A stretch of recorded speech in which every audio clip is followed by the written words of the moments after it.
ರಾಸಲೀಲೆ video ಪ್ರಕರಣ viral ಆಗ್ತದ ಹಾಗೆ ಡಿಜಿಪಿ ರಾಮಚಂದ್ರ ರಾವ್ ವಿರುದ್ಧ ಸರ್ಕಾರ ಕ್ರಮವನ್ನ ಜರುಗಿಸಿದೆ, ಅಮಾನತು ಮಾಡಿ ಆದೇಶ ಹೊರಡಿಸಿತು. ಅನಂತರದಲ್ಲಿ ಸಿಎಂ ಸಿದ್ದರಾಮಯ್ಯನವರು ಕೂಡ ಇದೇ ವಿಷಯವಾಗಿ ಬೆಂಗಳೂರಿನಲ್ಲಿ ಪ್ರತಿಕ್ರಿಯಿಸಿದ್ದಾರೆ.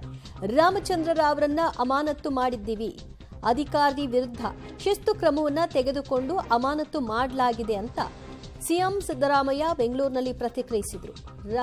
ರಾಸಲೀಲೆ ವಿಡಿಯೋ ವಿಚಾರಕ್ಕೆ ಸಂಬಂಧಪಟ್ಟ ಹಾಗೆ ಡಿಜಿಪಿ ರಾಮಚಂದ್ರ ರಾವ್ ರಜೆ ಮೇಲೆ ಹೋಗ್ತೀನಿ ಅನ್ನುವಂತಹ ನಿಟ್ಟಿನಲ್ಲಿ ಒಂದು ಪತ್ರವನ್ನು ಇಟ್ಟಿದ್ರು. ಆದರೆ ಸರ್ಕಾರ ಕ್ರಮ ತೆಗೆದುಕೊಳ್ತೀವಿ ಅಂತ ಹೇಳಿದಂತೆ ಸಸ್ಪೆಂಡ್ ಆದೇಶವನ್ನ ಮಾಡಿದೆ.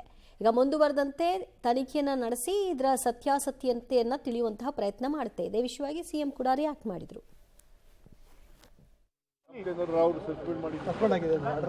ಸರ್ ಫೆಬ್ರವರಿ ಸ್ಟಾರ್ಟ್ ಮಾಡಿದ್ರೆ ಅವರಿಗೆ ಡಿಸಿಪ್ಲಿನರಿ ಆಕ್ಷನ್ ತಗೊಂಡು ಸಸ್ಪೆಂಡ್ ಮಾಡಿದ್ದೇನೆ.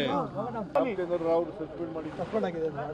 ಸರ್ ಫೆಬ್ರವರಿ ಸ್ಟಾರ್ಟ್ ಮಾಡಿದ್ರೆ ಅವರಿಗೆ ಡಿಸಿಪ್ಲಿನರಿ ಆಕ್ಷನ್ ತಗೊಂಡು ಸಸ್ಪೆಂಡ್ ಮಾಡಿ